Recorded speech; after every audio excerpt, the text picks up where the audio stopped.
Hello dear learners, welcome to my channel. I am Nisha from Nisha and Learnings. As you know, we have already done 3 parts of this chapter, that is Bipin Chaudhary's Lapse of Memory, and today we will do the 4th and final part of it. So let's begin. Getting off the train at Ranchi next morning, he realized at once that he had never been there before. तो जो बिपिन चौधरी हैं वो जब रांची गए तो अगली सुबह वो ट्रेन से उतरे और उनको रियलाइज हुआ, उनको एहसास हुआ कि वो यहाँ पहले कभी नहीं आए थे. He came out of the station, took a taxi and drove around the town for a while. वो स्टेशन के बाहर आए, उन्होंने एक टैक्सी ली और कुछ देर वो पूरे शहर में घूमते रहे. He realized that the streets, the buildings, the hotels, the bazaars and Morabadi Hill, with none of these had he the slightest acquaintance. फिर उन्होंने रियलाइज किया कि जो यहाँ की गलियां हैं, यहाँ की जो बिल्डिंग्स हैं, जो होटल्स हैं, जो बाजार हैं और जो मोराबादी हिल है, इनमें से वो किसी भी चीज से बिल्कुल भी परिचित नहीं है. एक्वेंटेंस मतलब अपरिचित होना, किसी भी चीज से परिचित ना होना. तो उनको लगा कि इन्होंने इन चीजों को पहले कभी नहीं देखा. Would a trip to the Hudru Falls help. उन्होंने सोचा कि जो हुड्रू फॉल्स है वहां पर जाना ठीक रहेगा, क्या वो ट्रिप उनको हेल्प करेगी. क्योंकि फर्स्ट पार्ट में जब परिमल घोष इनसे मिले थे तो उन्होंने बताया था कि आप हुड्रू फॉल्स में गिर गए थे और आपके राइट नी में एक कट लग गया था. तो इसीलिए उन्होंने सोचा कि हुड्रू फॉल्स जाना हेल्पफुल रहेगा. He didn't believe it, but at the same time he didn't wish to live with the feeling that he hadn't tried enough. उनको विश्वास नहीं था कि हुड्रू फॉल्स की ट्रिप उनको हेल्प करेगी. लेकिन फिर तभी उन्होंने सोचा कि अगर वो यहाँ से वापस चले जाएंगे, मतलब हुड्रू फॉल्स नहीं जाएंगे और वापस चले जाएंगे तो ये अच्छा नहीं होगा. उन्होंने सोचा कि मुझे और भी ट्राई करना चाहिए और हुड्रू फॉल्स जाना चाहिए. So he arranged for a car and left for Hudru in the afternoon. इसलिए उन्होंने एक कार को अरेंज किया, कार की व्यवस्था की और उसी दिन दोपहर में हुड्रू के लिए निकल पड़े. At 5 o'clock the same afternoon in Hudru, 2 Gujarati gentlemen from a group of picnickers discovered Bipin Babu lying unconscious beside a boulder. Boulder means a large rock, एक बड़ी चट्टान. तो क्या हुआ, जब वो हुड्रू फॉल्स गए तो 5 बजे, शाम के 5 बजे का टाइम था और गुजराती जेंटलमैन थे जो पिकनिक मनाने आए हुए थे. पिकनिकर्स मतलब जो पिकनिक मनाने आते हैं, उनमें से 2 गुजराती जेंटलमैन थे. उन्होंने पाया जो बिपिन बाबू हैं वो अनकॉन्शियस मतलब बेहोश थे, एक बड़ी चट्टान के पीछे बेहोश पड़े हुए थे. When he came round मतलब जब उनको होश आया. तो जब बिपिन बाबू को होश आया, the first thing Bipin Babu said was, I am finished, there's no hope left. तो जब बिपिन बाबू को होश आया तो उनको एक ही चीज याद आई कि I am finished, मैं खत्म हो गया, अब यहाँ कुछ भी नहीं है. There's no hope left, अब कोई भी उम्मीद नहीं बची है. Next morning Bipin Babu was back in Calcutta. अगली सुबह बिपिन बाबू कलकत्ता वापिस आ गए. He realise that there was truly no hope for him. और उनको रियलाइज हो रहा था कि सच में अब कोई भी उम्मीद नहीं बची है. Soon he would lose everything. जल्द ही वो अपना सब कुछ खो देंगे. His will to work, his confidence, his ability, his balance of mind. Will मतलब इच्छा, उनकी जो काम करने की इच्छा है उसे, और कॉन्फिडेंस मतलब उनका जो आत्मविश्वास है, उनकी जो एबिलिटी है, जो योग्यता है, और बैलेंस ऑफ माइंड मतलब उनका जो दिमागी संतुलन है. तो उनको रियलाइज हुआ कि अब वो इन सब चीजों को खो देंगे. Was he going to end up in the अलाइजामेट. तो उन्होंने क्या रियलाइज किया, उन्होंने सोचा, उनको लग रहा था कि क्या जो उनका अंत, ये असाइलम है, तो उन्होंने सोचा कि क्या उनका अंत एक असाइलम में होगा. असाइलम मीन्स कोई हॉस्पिटल, खास तौर पे जो पागल खाना होता है, तो उसके लिए कह रहे हैं. तो बिपिन बाबू सोच रहे हैं कि क्या उनका अंत एक असाइलम में होगा. Bipin Babu couldn't think any more. Bipin Babu अब इससे ज्यादा नहीं सोच सकते थे. Back home he rang up doctor Chanda and asked him to come over. घर वापिस आकर उन्होंने डॉक्टर चंदा को फोन किया और उन्हें घर पर बुलाया. Then after a shower he got into bed with an ice bag clamped on his head. उसके बाद एक शाल लिया उन्होंने. नहाने के बाद वो अपने बेड पर लेट गए और उन्होंने एक आइस बैग लिया और उसे क्लैम्प मतलब दबाना, अपने सिर पर उस आइस बैग को दबा रहे थे.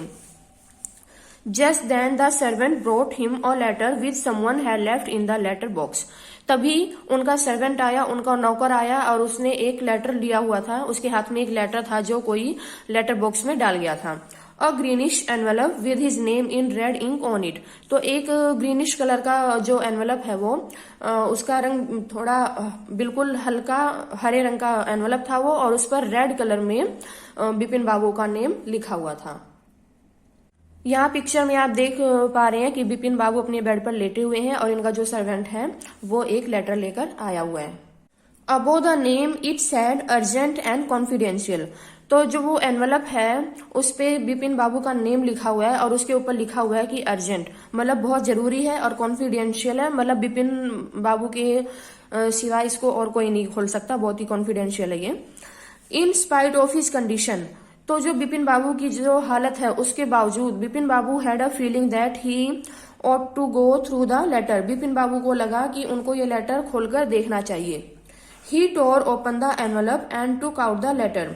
उन्होंने एनवलप को फाड़ा और उसमें से लेटर को बाहर निकाला। This is what he read. अब ये क्या है जो उन्होंने पढ़ा, तो चलिए देखते हैं आगे। तो लेटर में लिखा हुआ था, dear Bipin, I had no idea that affluence would bring about the kind of change in you that it has done।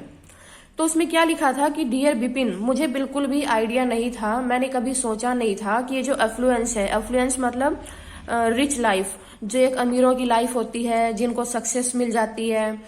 तो ऑब्वियसली जो बिपिन बाबू हैं वो एक सक्सेसफुल मैन थे। एक फर्म में वो 25 साल से काम कर रहे थे। उनका जो घर है उसमें एयर कंडीशन भी था और वो कार भी रखते थे, ड्राइवर भी था उनके पास, सर्वेंट भी था। तो यहीं से पता चलता है कि वो एक रिच लाइफ जी रहे थे। तो जो राइटर है जिसने उनको लेटर लिखा, तो वो कह रहा था कि मुझे बिल्कुल भी अंदाजा नहीं था कि ये जो अफ्लुएंस लाइफ है, मतलब जब तुम अपनी लाइफ में सक्सेसफुल हो जाओगे तो तुम्हारे अंदर इतना चेंज आ जाएगा। मतलब कि एक अलग ही प्रकार का चेंज आ गया है उनके अंदर, जो उस राइटर ने सोचा भी नहीं था। वॉज इट सो डिफिकल्ट, क्या ये इतना मुश्किल है, for you to help out an old friend down on his luck. तो जो राइटर है जिसने लेटर लिखा हुआ है उसने कहा कि क्या तुम्हारे लिए इतना मुश्किल था कि तुम अपने एक पुराने मित्र को जो कि किस्मत का मारा हुआ है उसकी कोई हेल्प कर सको। आई हैव नो मनी, मेरे पास धन नहीं है। सो माई रिसोर्सेज आर लिमिटेड, इसलिए जो मेरी रिसोर्सेज है, जो मेरा जीने का तरीका है, जीने के लिए जो चीजें चाहिए वो सब बिल्कुल सीमित हैं। तो लिखने वाले ने कहा कि मेरे पास धन नहीं है, इसलिए मैं ज्यादा कुछ खर्च नहीं कर सकता और इसीलिए मेरे रिसोर्सेज जो है वो बहुत ही लिमिटेड हैं। What I have is imagination. तो जो लेटर लिखने वाला है उसने कहा कि मेरे पास एक ही चीज है और वो है इमेजिनेशन। तो इमेजिनेशन के थ्रू हम क्या करते हैं, स्टोरी वगैरह लिख सकते हैं। तो यही एक एबिलिटी बची है उसके पास। A part of which are used in retribution of your unfeeling behaviour. तो जिसने लेटर लिखा है वो कह रहा है कि मेरे पास बस इमेजिनेशन बची हुई है जिसे मैंने यूज किया in retribution of. In retribution of का मतलब है पनिशमेंट, किसी से बदला लेना। तो उसने कहा कि जो मेरे पास इमेजिनेशन है ना, इमेजिनेशन है, उसकी हेल्प मैंने ली है तुमसे बदला लेने के लिए। तुम्हारा जो अनफीलिंग बिहेवियर है, अनफीलिंग मतलब भावहीन, मतलब कि जो उसको पसंद नहीं आया, तो बोला, उसने कहा कि जो तुम्हारा ये व्यवहार बदल चुका है तो मैंने बदला लेने के लिए एक इमेजिनेशन क्रिएट किया। Well you will be all right again now, खैर अब तुम जल्दी ही ठीक हो जाओगे। A novel I have written is being considered by a publisher. तो राइटर ने कहा, जिसने लेटर लिखा हुआ है उसने कहा कि मैंने एक नोवेल लिखी है और ये एक पब्लिशर को पसंद आई है। पब्लिशर कौन है, जो बुक को प्रिंट करता है। तो उसने कहा कि पब्लिशर को मेरा नोवेल पसंद आया है। If he likes it's enough it will see me through the next few months. तो उसने कहा कि अगर ये मेरा नोवेल पब्लिशर को पसंद आ गया और लोगों को पसंद आ गया तो जल्द ही मुझे कुछ महीनों में एक अच्छी नौकरी मिल जाएगी। योर्स चुन्नीलाल, तुम्हारा चुन्नीलाल। तो यहाँ से हमें पता चल रहा है कि बिपिन बाबू को ये लेटर किसने लिखा है, चुन्नीलाल ने। और चुन्नीलाल ही है जिसने बिपिन बाबू से बदला लेने के लिए ये सारा सीन क्रिएट किया था। ओके, आगे देखेंगे। When डॉक्टर चंदा केम, जब डॉक्टर चंदा आए, Bipin Babu said I am fine. तो बिपिन बाबू ने कहा कि मैं ठीक हूँ। It all came back as soon as I got off the train at Ranchi. तो बिपिन बाबू ने कहा कि मैं ठीक हूँ और मुझे सब कुछ याद आ गया। जब मैं रांची में ट्रेन से उतरा तभी मुझे सब कुछ याद आ गया। मतलब कि अब यहाँ पर उन्होंने डॉक्टर चंदा को झूठ बोला कि मुझे सब कुछ रांची में याद आ चुका है। A unique case sad doctor चंदा। तो डॉक्टर चंदा ने कहा कि ये तो बहुत ही अनोखा केस है, बहुत ही अनोखा मामला है। I shall certainly write about it in a medical journal. तो उन्होंने कहा कि मैं इसे अपने मेडिकल जर्नल में जरूर लिखूंगा। जर्नल क्या है? पत्रिका, जो मेडिकल से रिलेटेड न्यूज होती है, पत्रिकाएं छपती हैं। तो डॉक्टर चंदा ने कहा कि मैं इस केस को अपने मेडिकल जर्नल में जरूर लिखूंगा। The reason why I sent for you said Bipin Babu is that I have a pain in the hip from a fall I had in Ranchi. तो बिपिन बाबू ने कहा कि जिस वजह से मैंने आपको बुलाया है वो ये है कि रांची में मैं गिर गया था और मुझे हिप में चोट लगी है। If you could prescribe a pain killer, क्या आप मुझे एक पेन किलर दे सकते हैं? तो यहाँ पर स्टोरी की एंडिंग होती है और ये किसने लिखी है? सत्यजीत रे ने। तो हमें यहाँ से पता चला कि कितनी इंटरेस्टिंग स्टोरी है और लैप्स ऑफ मेमोरी का मतलब भी आपको समझ आ गया होगा। तो इस स्टोरी से हमें एक मैसेज भी मिलता है कि जैसे बिपिन बाबू हैं, सक्सेसफुल मैन थे, तो उनको अपने फ्रेंड की हेल्प करनी चाहिए। अगर हम किसी की हेल्प कर सकते हैं तो हमें डेफिनेटली उसकी हेल्प करनी चाहिए। So this is the story, finally we have done. कल की वीडियो में हम इसके क्वेश्चन आंसर डिस्कस करेंगे। So let's see the next video. Thank you, have a nice day.